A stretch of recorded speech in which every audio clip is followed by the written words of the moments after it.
15th October 1942, Barricadi Gun Factory, Stalingrad.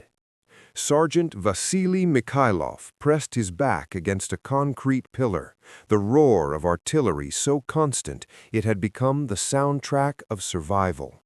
Around him, the gun factory had been transformed into a hellscape of twisted metal, shattered machinery, and the acrid stench of burning oil mixed with decomposing bodies. His Mosin Nagant rifle, warm from continuous firing, felt impossibly heavy in hands that had been gripping weapons for 72 hours straight. Across a floor carpeted with spent shell casings and broken glass, German soldiers of the 389th Infantry Division were advancing through the smoke, their coal scuttle helmets silhouetted against flames consuming what remained of the assembly line. Vasily could hear them shouting commands, the methodical chunk-chunk of their MG-42 machine guns chewing through concrete. Above, Soviet artillery from across the Volga River screamed overhead, shaking dust from the factory's skeletal frame. He thought of his daughter in Siberia, evacuated months ago, and wondered if she would remember his face. Then a German stick grenade clattered across the floor toward his position, and there was no more time for thoughts, only the desperate scramble to survive the next 5 seconds. This was Stalingrad in October 1942. This was the bloodiest square mile on Earth, and the battle had 3 more months to rage. Before we begin, don't forget to subscribe for more untold stories from the Second World War. Where are you watching from, and could you have survived 5 months in that inferno? To understand why Stalingrad became the bloodiest battle in World War II, indeed in all of human history, we must first understand why 2 totalitarian powers hurled millions of men into a meat grinder for control of a single industrial city on the Volga River. By summer 1942, Adolf Hitler's strategic vision for defeating the Soviet Union had crystallized into Operation Blue: capture the Caucasus oil fields while simultaneously seizing Stalingrad, the city bearing Joseph Stalin's name. For Hitler, Stalingrad represented more than tactical objectives. Yes, the city was a critical industrial center, home to the Dzerzhinsky tractor factory, converted to produce T-34 tanks, the Barricadi gun factory, and the Red October steel plant. Yes, capturing it would sever the Volga River, the critical north-south transportation artery carrying Caucasus oil to central Russia. But symbolism had infected strategy. A city named for Stalin became an obsession. Capturing it would humiliate the Soviet dictator and demonstrate German superiority. For Stalin, the city bearing his name could not fall without existential consequences, both strategic and personal. Losing Stalingrad would cut Soviet forces in 2, expose the Caucasus oil fields to capture, and potentially trigger the collapse of Soviet resistance in southern Russia. But more than military logic, Stalin's ego was invested. On 28 July 1942, he issued Order No. 227, the infamous "not one step back" directive. Retreat without authorization meant arrest or execution. NKVD blocking detachments were positioned behind Soviet lines to shoot deserters. The defense of Stalingrad became a matter of existential survival, enforced at gunpoint. General Friedrich Paulus's German Sixth Army, 270,000 men organized into 22 divisions, approached Stalingrad in August 1942 with the confidence of conquerors. These were veterans who had crushed Poland, shattered France, and driven deep into Soviet territory.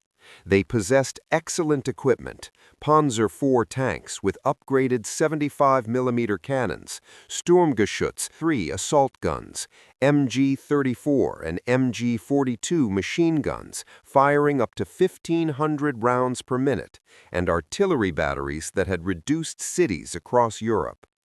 On 23 August 1942, the Luftwaffe unleashed over 600 aircraft in a devastating raid designed to break Soviet resistance before ground forces entered the city. Heinkel H-111 bombers, Junkers U-88s, and Stuka dive bombers dropped thousands of tons of high explosives and incendiaries.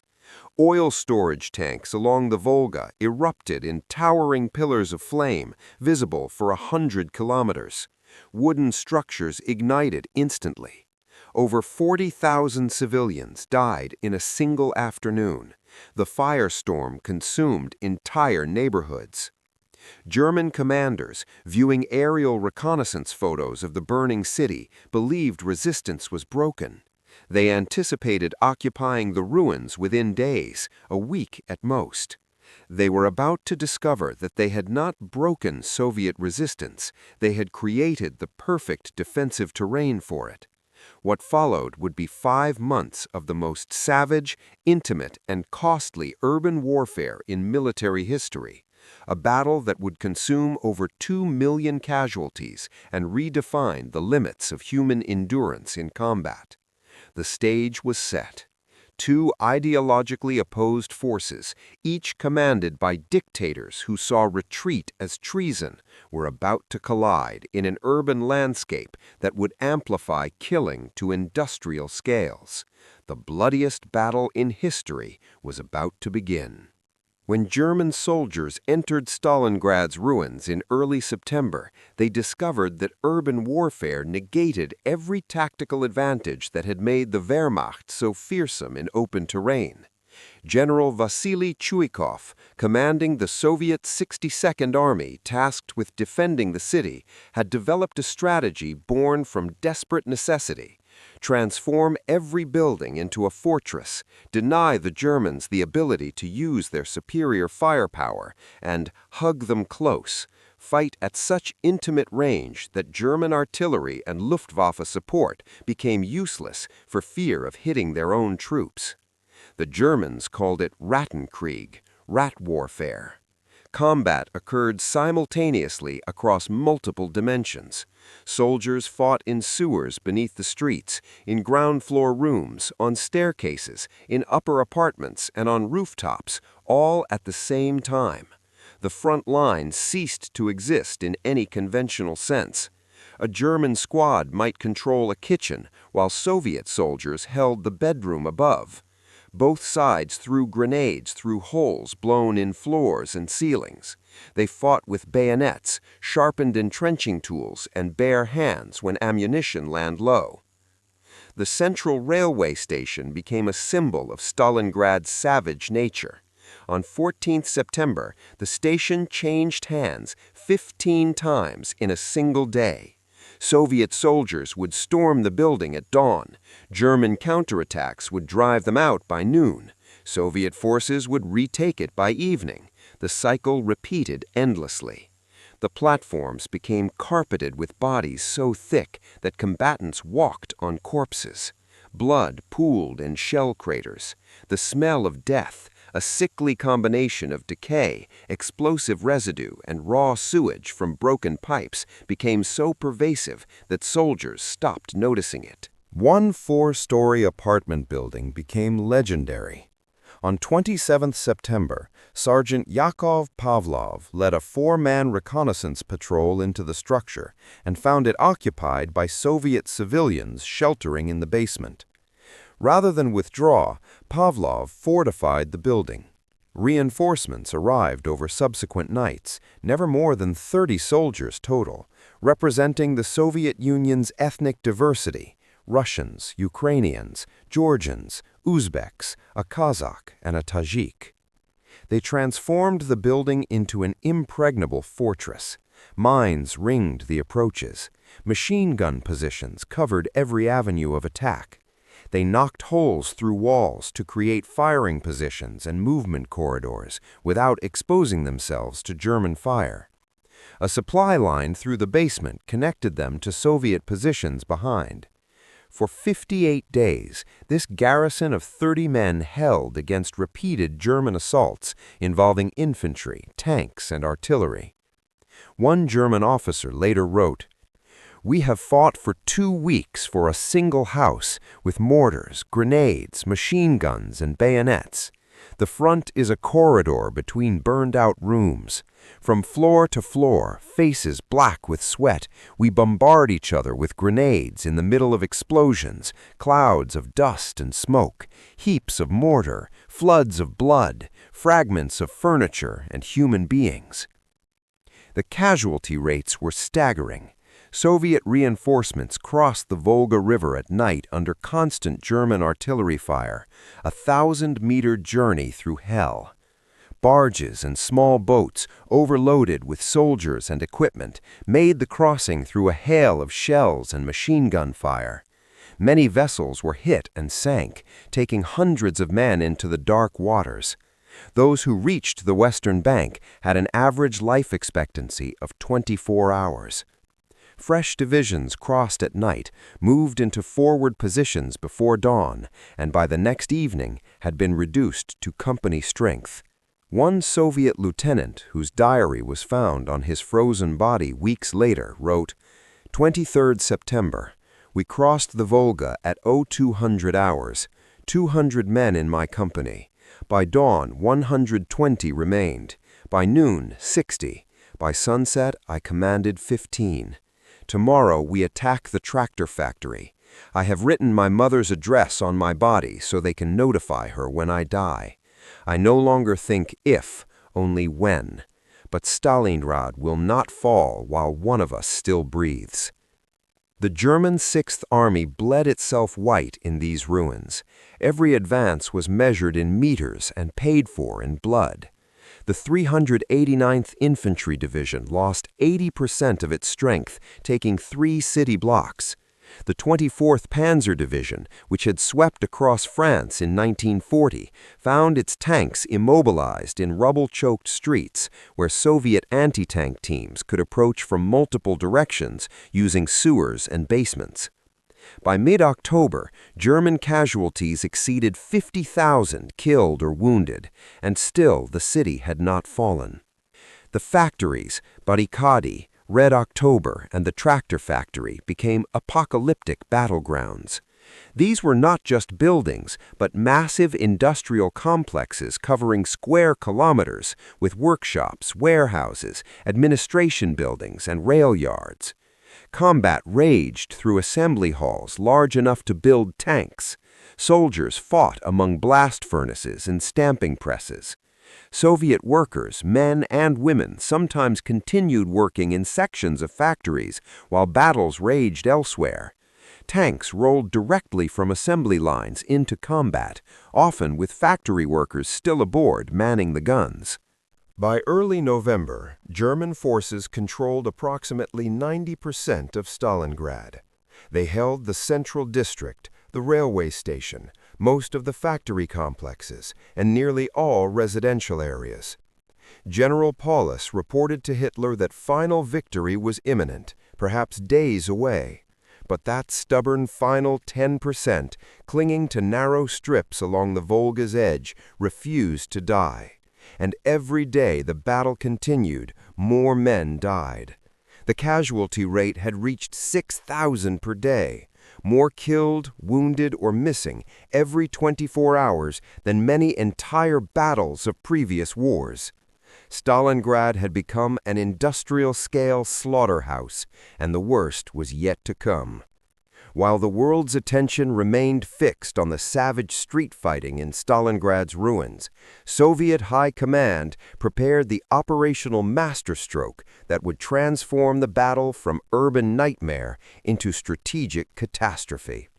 General Georgy Zhukov, architect of the Moscow counteroffensive in 1941, had identified a fatal weakness in Germany's position: the long flanks of the Stalingrad salient, stretching hundreds of miles along the Don River, were held not by German troops, but by Romanian, Hungarian, and Italian armies. These satellite forces were poorly equipped, inadequately trained, and lacked sufficient anti-tank weapons to stop massed Soviet armor.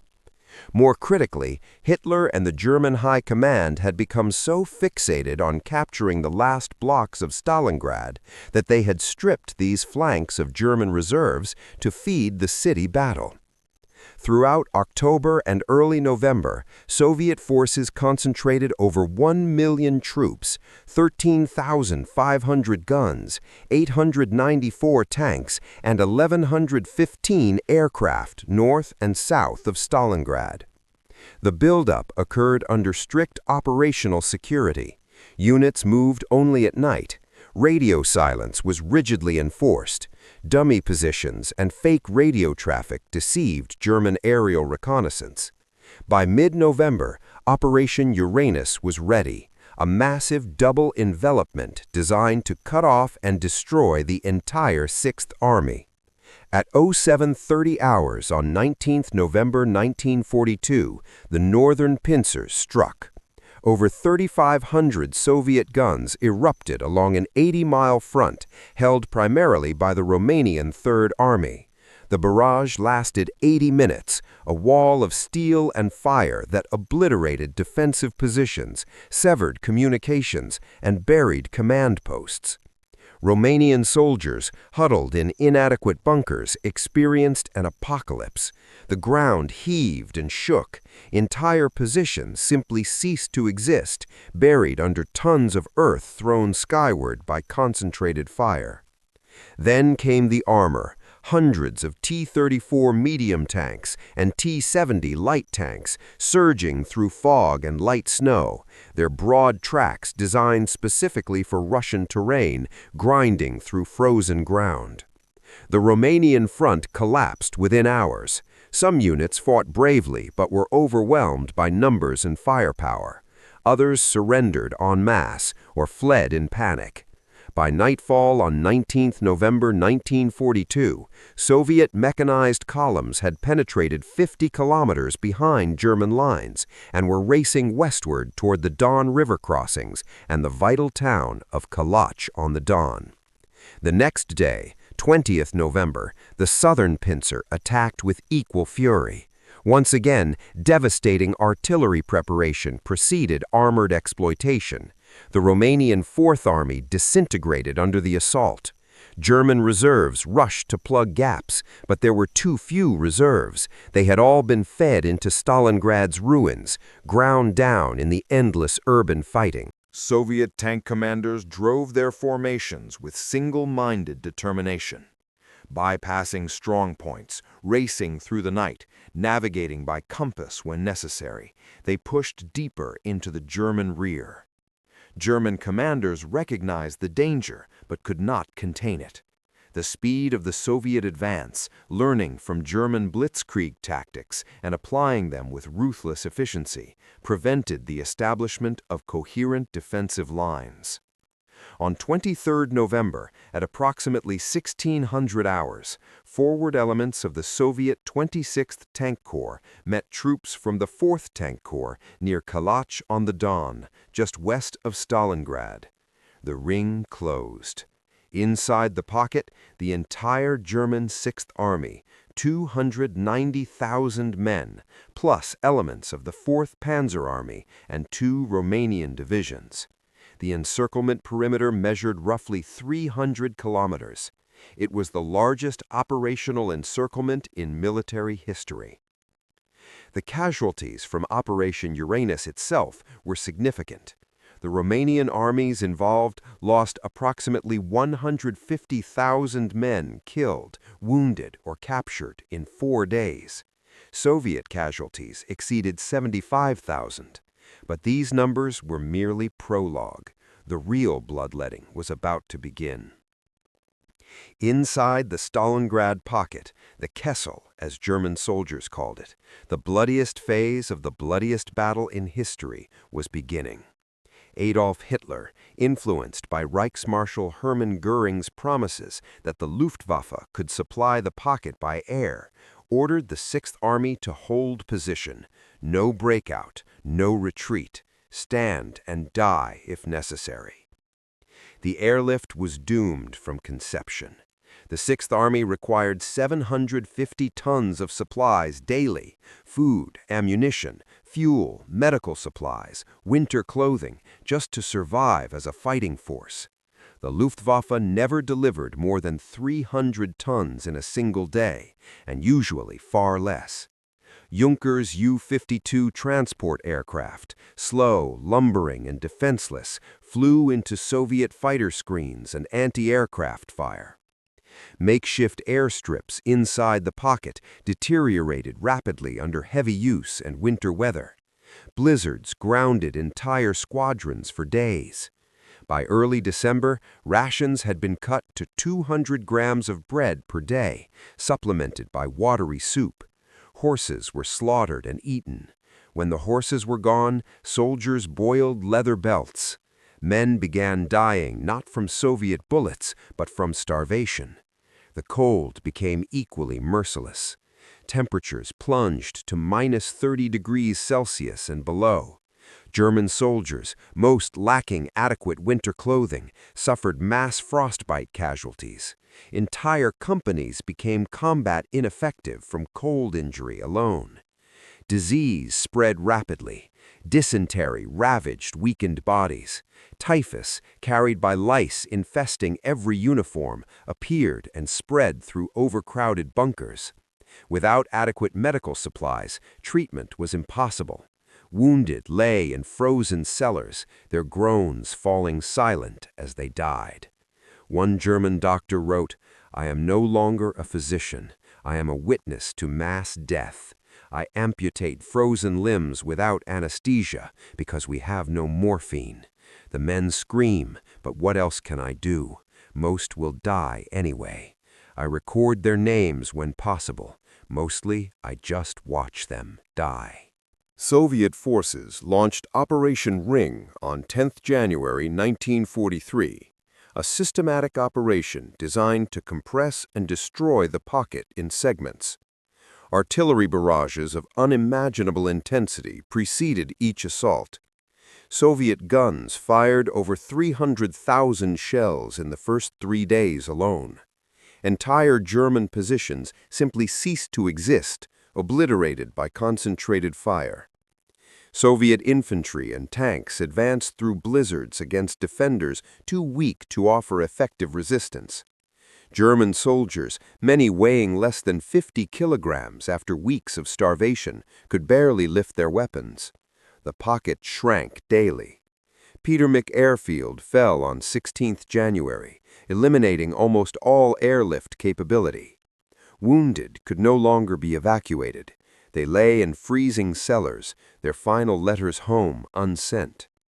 On 22nd January, Soviet forces split the pocket in two. Each sector fought its own desperate battle. On 31st January, Field Marshal Paulus, promoted just the day before in Hitler's cynical gesture expecting him to commit suicide rather than surrender, was captured in the basement of the Univermag department store. The southern pocket surrendered. The northern group fought until 2nd February before laying down arms. The final casualty figures for the Battle of Stalingrad remain debated by historians, but the most reliable estimates paint a picture of unprecedented carnage. Soviet military casualties, approximately 1.13 million, including 478,741 killed or missing, and 650,878 wounded or sick.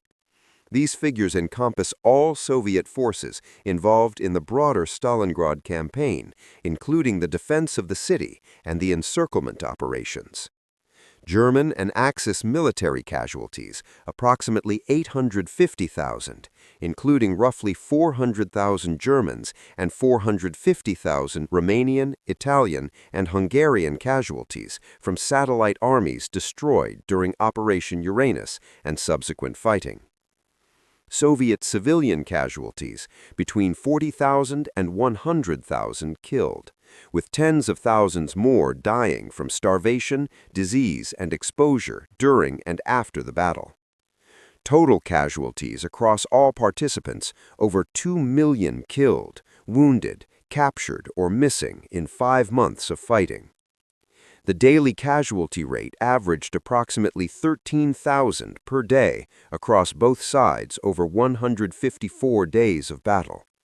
At its peak, in October and November, casualties exceeded 20,000 per day. To put this in perspective, Stalingrad killed more people in 5 months than the United States lost in combat during the entire Second World War. Of the 290,000 German soldiers encircled in November, approximately 91,000 marched into Soviet captivity. Only about 6,000 would ever return to Germany. The remainder, nearly 200,000 men, died in the pocket or in Soviet captivity. The city itself was destroyed. Of approximately 40,000 buildings in Stalingrad before the battle, fewer than 2,000 remained standing. The factories were reduced to twisted metal. The riverbank was carpeted with destroyed equipment. When spring came in March 1943, the thaw revealed bodies, German and Soviet, by the thousands, emerging from melting snow. Beyond statistics, Stalingrad was composed of individual tragedies, moments of terror, sacrifice, and death experienced by 2 million people. Letters, diaries, and testimony preserve fragments of these experiences. A Soviet soldier wrote to his wife, "My darling Natasha, if you receive this letter, know that I died thinking of you and little Mikhail. We are defending the Red October factory. Yesterday we lost half our company. Today we lost half of what remained. Tomorrow there may be none of us left, but the Germans will not take this factory while one of us still breathes. Tell Mikhail his father died for the motherland. Tell him to be brave." A German soldier wrote, "Mother, we are surrounded. They tell us relief is coming. They tell us to hold on. But we are starving. The cold is unbearable. Johann died yesterday, not from wounds, but from simply being too weak. He went to sleep and never woke. I no longer believe I will see you again. Please remember me as I was." One Soviet sniper, a woman named Ludmila Pavlichenko, later recalled, "I killed 36 Germans at Stalingrad. Not soldiers, Germans. Because when you see what they did to our city, to our people, they stopped being soldiers and became simply the enemy who must be destroyed. I felt no remorse, only satisfaction that each death was one less enemy to kill our people." A German officer wrote in his diary, 15th December, "We control 90% of the city, but are ourselves controlled by it. The men are exhausted, underfed, and losing hope. Yesterday I ordered an attack on a factory building. Of 40 men who advanced, 3 returned. For what? 10 meters of rubble? This is not warfare, this is mutual suicide. But orders are orders, and we attack again tomorrow." A Soviet medic wrote, "I treat soldiers who should be dead. Wounds that would kill a man in normal circumstances are barely noticed here. Men fight with broken bones, with infections, with injuries that should require immediate evacuation. They fight because there is no choice, because Stalingrad must not fall. I have seen courage beyond description. I have also seen suffering beyond words." These voices, multiplied by millions, represent the human reality of Stalingrad. Each casualty statistic was a person with a name, a family, dreams that would never be realized. Stalingrad's blood price purchased more than territorial control. It purchased the strategic turning point of World War II in Europe. The psychological impact reverberated globally. In Berlin, the disaster could not be concealed, despite Goebbels' propaganda efforts. The myth of German invincibility died in Stalingrad's ruins. Throughout occupied Europe, resistance movements took heart. In London and Washington, Allied strategists recognized that the Soviet Union would not collapse and could systematically destroy German armies. The strategic initiative passed permanently to the Red Army. Before Stalingrad, Germany could still choose when and where to attack. After Stalingrad, that choice belonged to the Soviets. Soviet offensives throughout 1943 and 1944 drove the Wehrmacht westward in a retreat that would end only in Berlin. The loss of the Sixth Army, 22 divisions erased from German order of battle, created a gap in Wehrmacht capability that could never be filled. More critically, Stalingrad destroyed irreplaceable human capital. Experienced officers who had commanded since Poland, NCOs who had survived 3 years of combat, specialists and veterans who formed the institutional backbone of German military effectiveness. General Vasily Chuikov, defender of Stalingrad, would lead his forces westward for the next 2 years, across Ukraine, through Poland, and finally to Berlin, where he would accept the German surrender in May 1945. The lessons learned at terrible cost in Stalingrad's ruins would serve the Red Army well in every subsequent battle. But the true legacy of Stalingrad was human. Over 2 million casualties in 5 months, a city erased, an army annihilated, families shattered across 2 continents. The bloodiest battle in history left scars that never fully healed, not on the landscape, not on the survivors, not on the collective memory of the nations involved. In that ruined gun factory on 15th October, where Sergeant Vasily Mikhailov fought for his life, he was one participant in a battle that would consume over 2 million people before it ended. He survived Stalingrad, was wounded in January 1943, and evacuated across the Volga. He lived until 1987, never speaking about the battle, except once to say, "We won, but the price was too high. No victory is worth 2 million lives. But we had no choice. It was victory or annihilation." The soldiers who died at Stalingrad, German and Soviet alike, were not statistics but individuals. They died in conditions of almost unimaginable horror, freezing, starving, wounded, terrified. Many died not heroically in combat, but miserably from hunger, disease, or cold. They died because 2 totalitarian ideologies, Nazism and Stalinism, saw human life as expendable in pursuit of territorial and ideological objectives. Hitler's refusal to authorize the Sixth Army's breakout condemned 200,000 German soldiers to death by starvation and cold. Stalin's refusal to evacuate Stalingrad's civilian population before the battle condemned tens of thousands to death. Both decisions prioritized ideology over human life. The 2 million casualties at Stalingrad represent the cost of total war fought by totalitarian regimes, a war where cities were destroyed as symbols, where armies were sacrificed for prestige, where human suffering was acceptable in pursuit of ideological objectives. It stands as a warning about what happens when ideology replaces humanity, when political goals matter more than the people forced to achieve them.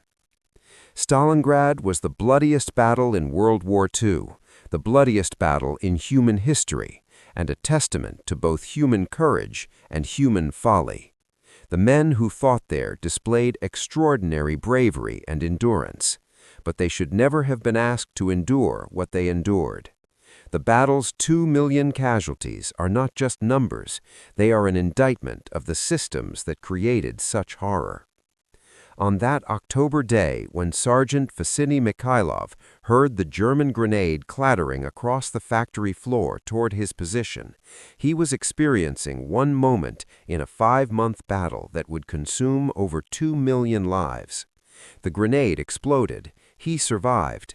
Thousands of others that day did not. and the battle raged on for 3 more months, grinding through human lives at rates never seen before or since. Stalingrad was where over 2 million casualties were sacrificed in 5 months of combat, so intense it averaged 13,000 casualties per day. It was where an entire city was reduced to rubble, where an entire German army vanished, where the tide of World War II turned irreversibly against Nazi Germany. The blood price was so high, the suffering so intense, that Stalingrad became shorthand for the uttermost limits of human endurance in warfare. The ruins were rebuilt, memorials were erected.